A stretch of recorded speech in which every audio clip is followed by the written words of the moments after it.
Well, there's been a lot of talk lately about whether silver stackers should even touch numismatic coins because on the surface it sounds simple. You buy silver for the metal, you buy rare coins for the story, and somehow people act like those two worlds are the same.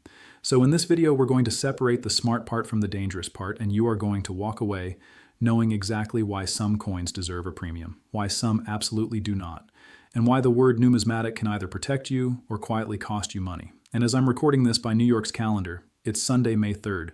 So comment what day and date you're watching from. Also, if you value this kind of breakdown, support the channel by subscribing and comment John A.G. Best below.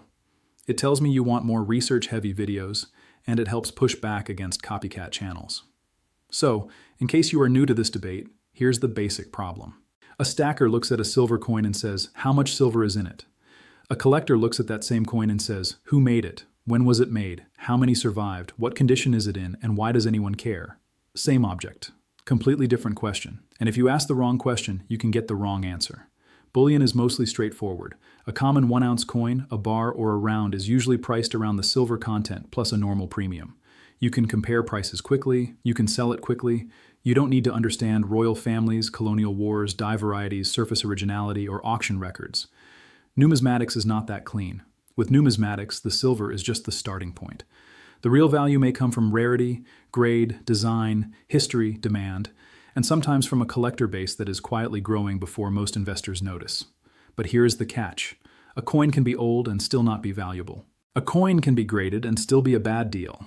A coin can be called rare by a salesperson and still trade like ordinary bullion when you try to sell it. That is the part most people learn late. And this is where the Emperor Maximilian peso becomes such a useful example. Not because everyone should run out and buy one. Definitely not. But because it shows the difference between a coin with a real historical engine behind it and a coin that is just wearing a premium like a costume. This coin comes from one of the strangest chapters in North American history. You have Mexico, you have France, you have the United States distracted by its own civil war, and you have a European prince installed as Emperor of Mexico. That's already a wild sentence.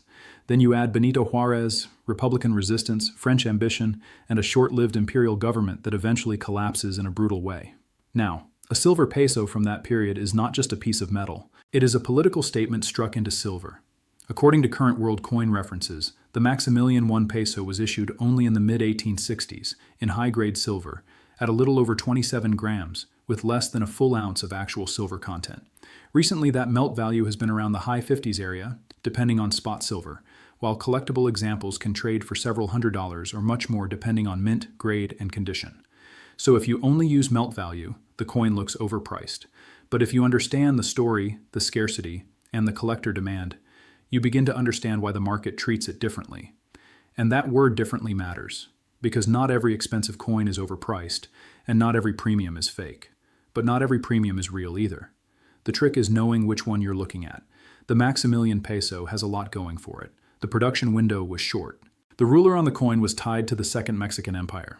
The whole episode involved French power, Mexican resistance, and changing American policy after the Civil War. The design is visually strong, the coin is big enough to feel important in hand, and Mexican numismatics has been getting more attention as collectors look beyond the obvious areas. But that still does not mean any example at any price is good.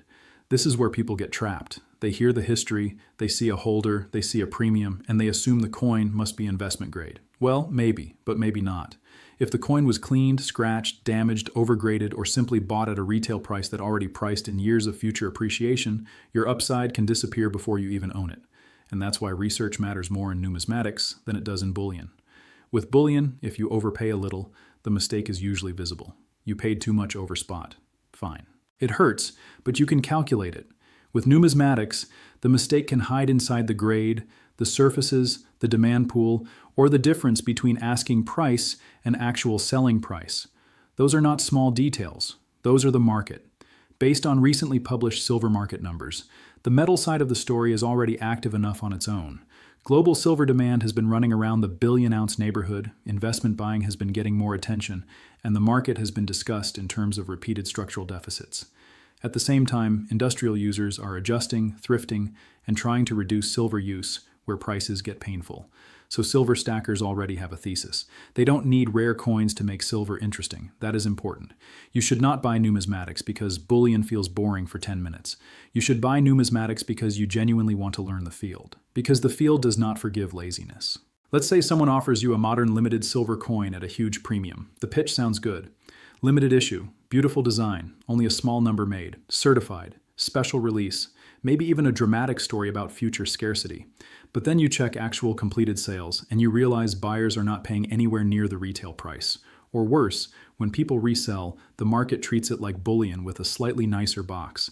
That is not diversification. That is tuition. And plenty of people have paid it. Consumer warnings about precious metals and rare coin promotions have been around for years for a reason.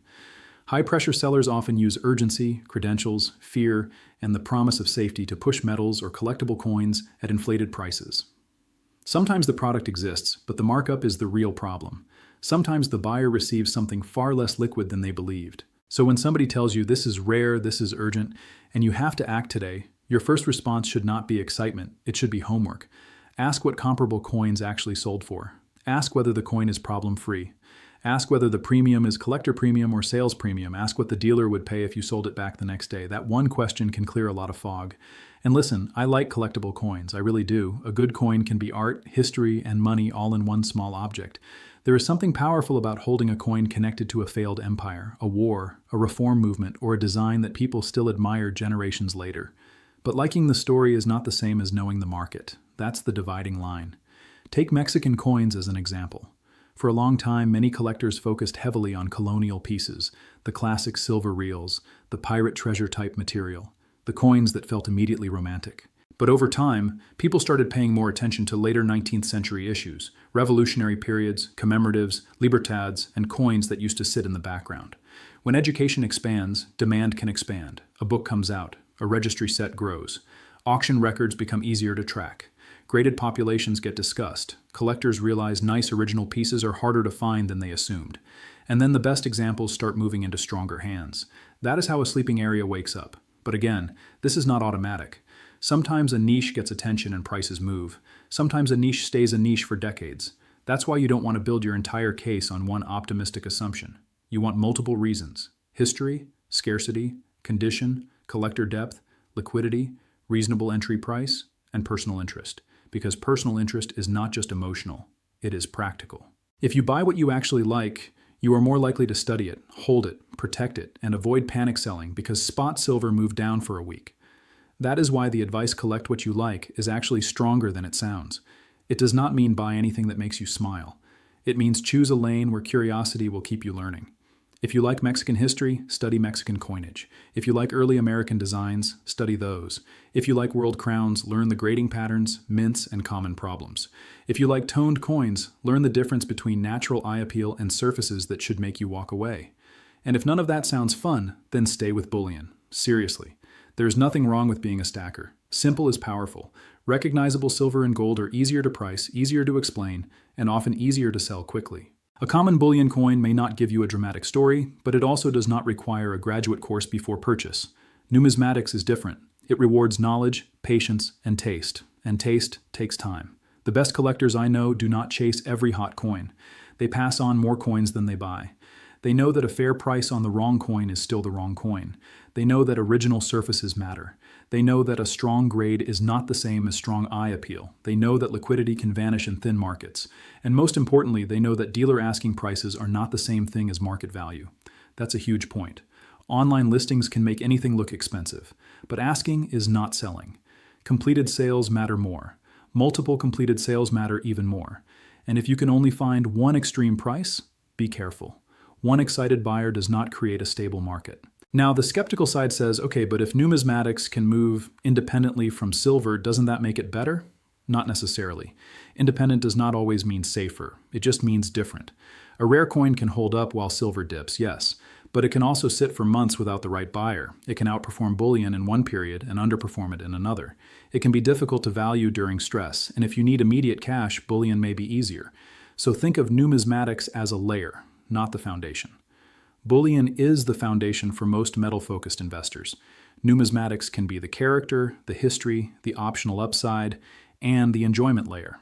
But if that layer gets too big before your knowledge catches up, you can end up owning a collection that looks impressive but is hard to liquidate at the prices you expected. That is why I would rather see someone buy one researched coin than 10 rushed coins. Slow is not boring here. Slow is protection. If you are looking at a Maximilian peso, or a Libertad with a high premium, or a Mexican commemorative, or any coin people say is getting hot, slow down and build a checklist. What is the actual silver content? What is the real issue date? What mint? What grade? Is it problem-free? Are there recent completed sales? Is the premium normal for this type? How deep is the buyer base? Would you still want it if spot silver dropped? If you cannot answer those questions, you are not investing yet. You are guessing.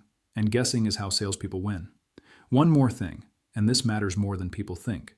The higher silver goes, the easier it becomes for sellers to blur the line between metal excitement and collectible excitement. When spot price is running, buyers already feel urgency. They already feel like they are late. So a polished pitch about rarity can land harder than it should. That's when discipline has to get louder. A real collector can say no. A real collector can admire a coin and still pass. A real collector can wait for the right surfaces, the right holder, the right price, or the right seller. That patience is not weakness. It is the edge. And for beginners, there is a simple rule I like. Before buying a premium coin, explain the premium out loud in one clean sentence. Not the story, the premium. Why does this exact coin deserve this exact price above melt?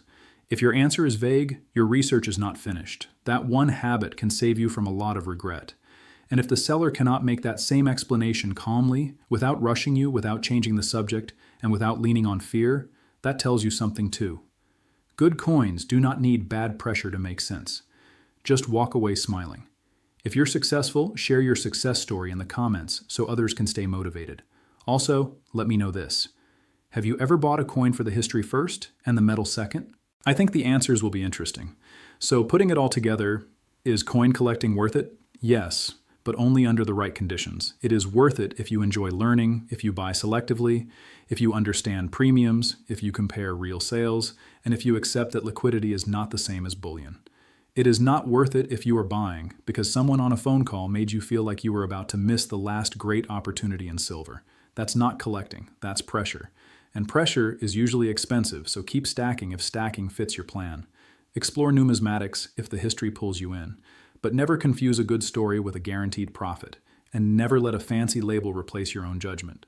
Subscribe if you want more clear, practical silver and coin breakdowns like this, because this is exactly the kind of market where a little knowledge can save you a lot of money.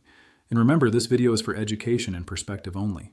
I'm not giving personal financial advice, and I'm definitely not telling you to buy or avoid any specific coin. My goal is to help you ask better questions before your money leaves your hand.